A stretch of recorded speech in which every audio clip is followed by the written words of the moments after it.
So apparently when I said that the next video I was gonna record was gonna be a manga video, I lied.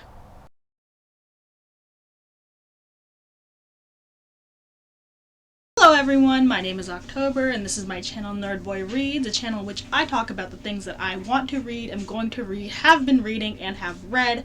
If you're new around here, welcome. If not, welcome back. And I said yes last time that we were here that the next video that I was going to release was either going to be a manga video or the next part to the rereading Blue Exorcist video.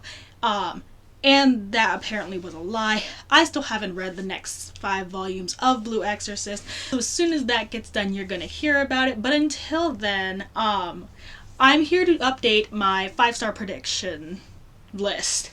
I recorded this video about last year. I don't know what time last year, but I did it. And I put a whole bunch of things on there that I thought I was gonna love based on the synopsis and the vibe I was getting and what everyone else had said. And then I started reading things, and I've been disappointed by a lot of the 5-star things that I thought I was gonna like. So now I'm here to update the list based on things that I have been reading and more things that I have read, and what I know about the author and the vibes I get from these books. Most of them are new, but there is one familiar thing that I believe stayed over from the last list that I still haven't read yet, so I'm gonna talk about that as when I get to it. But for now, we're gonna go in order of genre. We're gonna get started with the ones that I only have one for. The first book on the list is actually a light novel, and this is Naruto Itachi Story Part 2 Midnight. This is the second follow-up book to the Itachi series, following his journey from childhood to adulthood leading up to the massacre of the Uchiha clan. Since this is the second book, I cannot say much about it without spoiling things from the first book, but just know that Itachi is a great character. He is a good lad and he deserves the world. So I cannot wait to read this. The first one was a 5-star read. I loved seeing him from childhood and going into the academy and being a prodigy, and I can't wait to see everything that happens in this book because I feel like this is where everything goes downhill and everything gets really, really sad. So cannot wait to read this. 5 stars, definitely. I'm ready for it. Next one is a fiction book, like a general fiction book. There's not a lot of fantasy elements. This is just a plain old fiction book set in real world, set in modern times, or at least modern-ish times.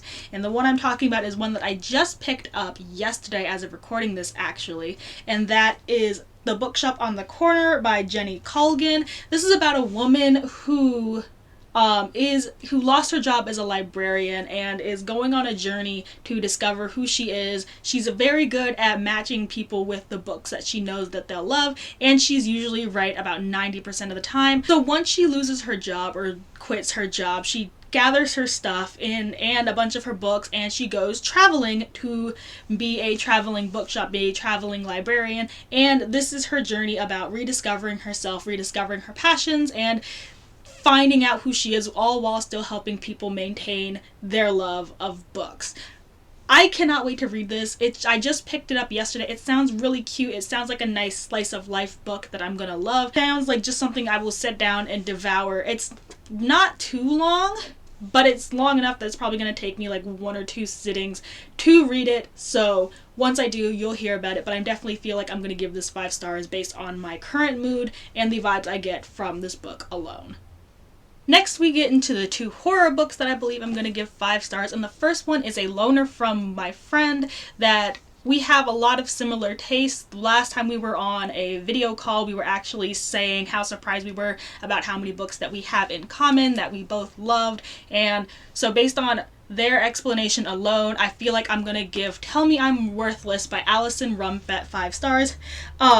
This sounds like it's gonna horrify me. Apparently there's an entire page with a list of trigger warnings that are in this book. I'm gonna let you pause it and read it if my camera will focus.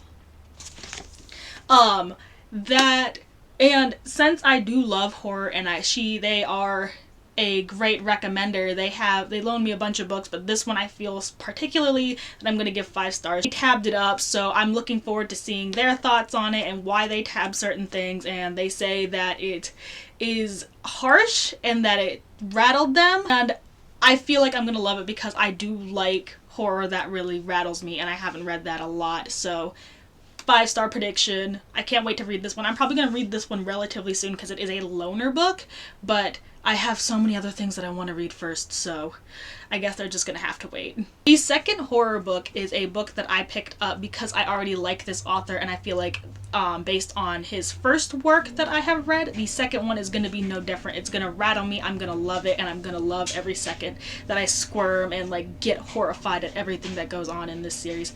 Well, it's not a series, it's a standalone book, and this is Little Heaven by Nick Cutter. This is about a pair of people who go to try to find someone, who get hired to find someone's brother, and figures out that he is involved in a cult. And that's all I really need to know about it. I don't like going into horror with a lot of knowledge because I like watching the twists and turns and the squirms happen in real time. So I'm going to go into this blind, but I feel like because I gave The Troop 5 stars, or about 5 stars, I'm going to give this one 5 stars as well. He also has another one that I'm kind of holding off for, The Deep, which is about ocean. And since I'm already really weird about the ocean and the ocean already scares me, I'm kind of putting that one off until I feel like I grow a big enough pair of balls to actually go through and read that. But until then, I have this to hold me over. And now we're getting into fantasy, which is by far one of the genres that I read the most of. This next one is something that I picked up on, I believe it was Friday when I went out with my other friend, same friend who recommended me Tell Me I'm Worthless. I picked this one up because I had my eye on it for a while. I just wasn't gonna buy it until I saved up some money, or probably gonna get it for myself for my birthday. And when I found it used, it kind of worried me because it was used and someone read it and decided it wasn't for them, but I don't care. I love the cover. I love the vibe I get from this book. It seems like a cozy fantasy adventure, and that's what I love in a fantasy book. And this is A Magic Steeped in Poison by Judy I. Lin. This is about a girl who takes over her mother's tea and poison shop, I believe, after she accidentally brews the poison that kills her mom. And I don't know a lot about this. I read this synopsis all the time, and I haven't process any of it besides she accidentally killed her mom, and it's about tea, and I love the cover. Honestly, that's mainly why I picked it up, because I love the cover, I love the vibe, and I cannot wait to get into this and figure out what the hype is about, and that's about it. For these, I'm not really summarizing really well because I don't read a lot of summaries for books, and I just kind of pick them up based off of a skimming of the summary, and then I'm bad at summarizing them, and it makes it feel like I don't read, but I do. I'm just bad at talking about my thoughts in a cohesive manner. I'm pretty sure this next one is the only one that actually carried over from my first 5-star prediction books. And this is The Lies of Locke Lamora by Scott Lynch. This is about Locke Lamora, who is an orphan who gets brought into a heist mission. And that's all I really need to know about it. I get the vibe that I'm gonna love it because one of my favorite booktubers, Murphy Napier, I think that's her last name, loves this series, and she's the one that actually brought it to my attention, so she loves it. I feel like I'm gonna love it because I love a good magical fantasy heist novel, and that's all I really need to know about it going in. There's a lot of apparently found family elements and friendship elements, really strong representation of just good platonic friendship, and I cannot wait to dig my fingers into that. So this is probably going to be one of my next reads because I said I was going to read it before 2023 is up, so neat. The final fantasy book that I have in my hand is actually the first in a series. I believe it has like 6 to 8 books in this series, and I am very excited to dig into it, and that is The Invisible Library by Genevieve Cogman. This is about, I don't know. I've read the synopsis like 3 different times, and I process it, but I cannot explain what it's about. You get me? This is why I believe that people don't believe that I read, actually. So it sounds good. So I just read the synopsis, and this apparently is about an underground library who saves books that are like very neat, and they travel to alternate dimensions, and they are set on a task to retrieve this book from an alternate dimension, but it's already gotten stolen, so now they have to go and retrieve this stolen book, even if it means dying. That sounds neat. I just read Neverwhere by Neil Gaiman, and it kind of gives off the same vibe in London underneath another London, where these whole fantasy elements come together right under the feet and noses of people who just walk around the city every day. And I'm very excited to get into it, especially because of dimension hopping. I'm excited. I cannot wait to dig into this series, but I'm probably going to try to clear off some other series that I have going on before I get to this one, because I don't need to start any more series. So I'm trying to complete at least 2 series before I get into this one, so we'll see. Moving on to a genre that has recently become one of my favorites. I was never really a fan of murder mysteries until recently. For some reason, this year, murder mystery has grabbed me and held me, and it's become one of my favorite genres, and I want to dig into every single murder mystery that I hear about because it sounds fun.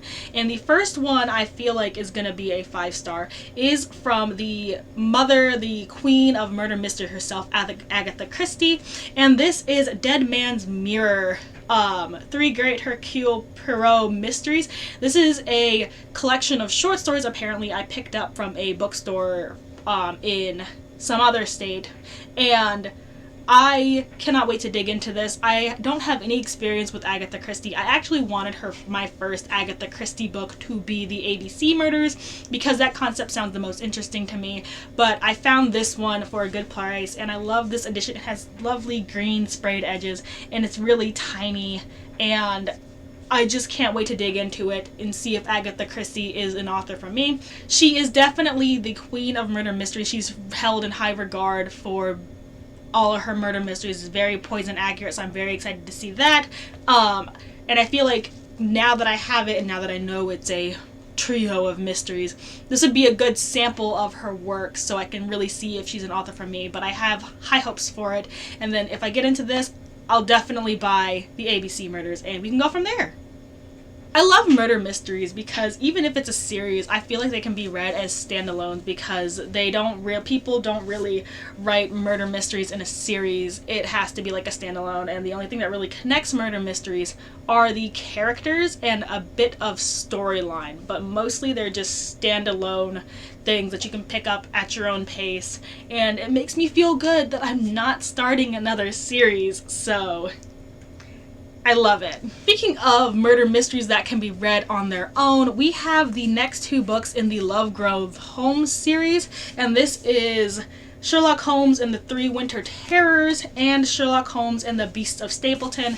5 and 6 in the Lovegrove series. I just picked them up wrong, and the first one that I read from him was the Christmas Demon, and I loved that book. I love the twists. I love how Lovegrove writes Sherlock Holmes, at least in this series, because I know he has another Sherlock Holmes series out there that I haven't dug into, but in this one specifically, I love the way he writes Sherlock Holmes. I love the way he writes Watson, and I love the way he writes the relationship. I love the mystery elements and how they come together, and I love just everything about it, and I cannot wait to read the rest of this series. There are about 6 in total. They switch covers halfway through. These are the last 3 in the new covers. I am going to get the next ones in the original covers eventually, but I want to clear out some books before I start getting more of these. So yeah, 5 stars. I definitely believe it. It's going to be great. The last murder mystery is another start to a series. I believe there is going to be 4. I believe the 4th book has just been announced, but I'm going to get through this one because I am trying to stop buying a lot of books in the same series before I read even one of them, because the last time I did that with The Witcher, and I'm considering dropping The Witcher. And ironically, The Witcher was another one of my 5-star predictions that has disappointed me. But hopefully this next one won't.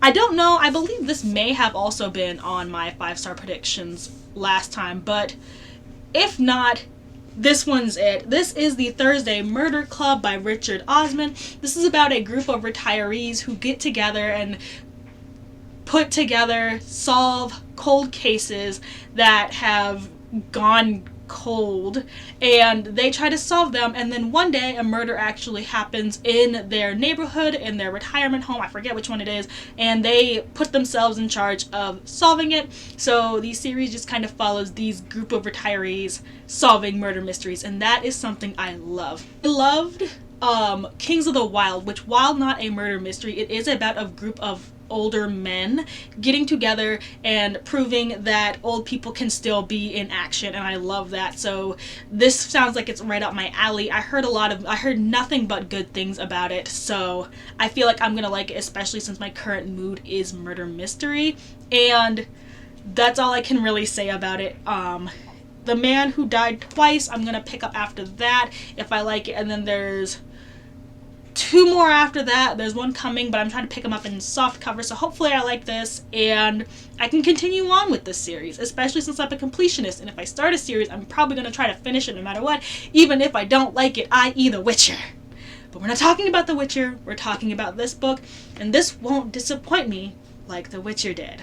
Alright, the last 2 books are going to be more thriller books. One is adult, one is young adult, but they're both, I would put them both in the thriller genre, and the first one is the one I've had the longest. It was a BookTube, BookTok, Bookstagram darling for a while there, and I'm pretty sure people are still reading it and loving it. So, and the same friend who recommended me Tell Me I'm Worthless, and we both have like similar views and similar taste in books, recommended me this book, so that makes me even more excited to read it. And the book I'm talking about is Bunny by Mona Awad. This is about a girl who moves into a college. She finds this group of people who only call each other Bunny, and things get dark. This is a dark academia, and that's all I really need to know because I'm trying to get more into dark academia. I read Ninth House and If We Were Villains, and I loved both of those, and if this follows the same vibe, I feel like I'm going to love this. I'm putting it on the 5 stars because once I read it, I feel like I'm not going to want to put it down.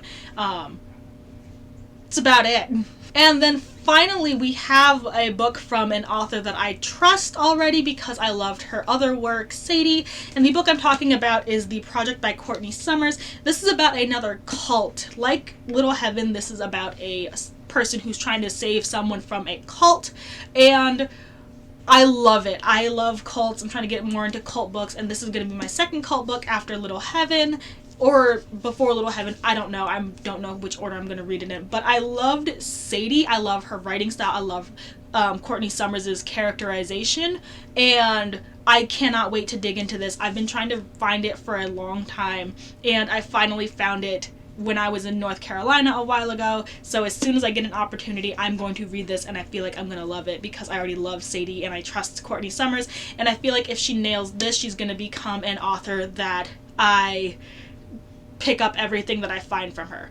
Maybe. As a bonus, it is not out yet, but Andrew Joseph White has another book coming out in, I believe, September or August. That's going to be a 5 stars for me. I loved Hell That Followed With Us, and Andrew Joseph White can do no wrong in my eyes. If he nails this book, I will follow them to the end of the earth, and I have nothing else to say about it. I'm very excited for it.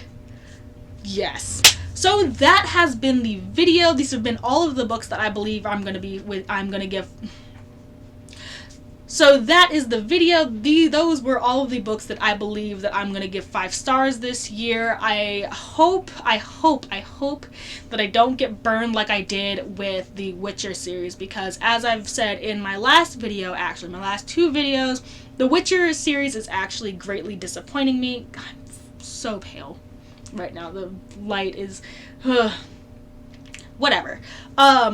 The Witcher series is greatly disappointing me. I am getting frustrated with how Andrzej Sapkowski is writing his female characters and how we're supposed to believe a lot of the stuff that happens. I cannot, it's starting to become a problem I cannot get over, so I think I may end up dropping that series. Like I said, I'm going to give it 1 more book to try to redeem itself, but my other friend asked her friend if if he's heard anything about The Witcher and Andrzej Sapkowski, and apparently it doesn't get any better from here. So it may be a series that I drop and just keep the first collection of short stories because I really enjoyed that. I know it's dark. I can't do anything about it. The clouds are coming in. My light is not doing its job, but whatever. I'm done anyway. I'm not going to go through all the manga that I'm going to give 5 stars because we'd be here all day because I love manga. And that's about it. This has been the video. I've been October. This has been Nerd Boy Reads. I told you I'd get another video out within the week. Hopefully this updates faster than the last one, I meant to update on Tuesday actually, but the last video that I uploaded actually was supposed to come out a couple days earlier, but it wouldn't render properly, so I had to wait 2 extra days for the video to render properly. So hopefully the same thing doesn't happen this time and I'll get it out within the week. If not, I'm sorry, but I'm trying my best. I'm definitely gonna get another manga video out soon. I don't know what it's going to be about. Maybe I hope I'll do the next Blue Exorcist one because I really need to read that. But I also am doing a reread of Goblin Slayer Year 1 now. I bought new Sakamoto Days. I have other things that I want to read. I have so many One Piece volumes that are just sitting there. So who knows? I don't. Whatever. This has been the video. Hope to see you in the next one. Goodbye.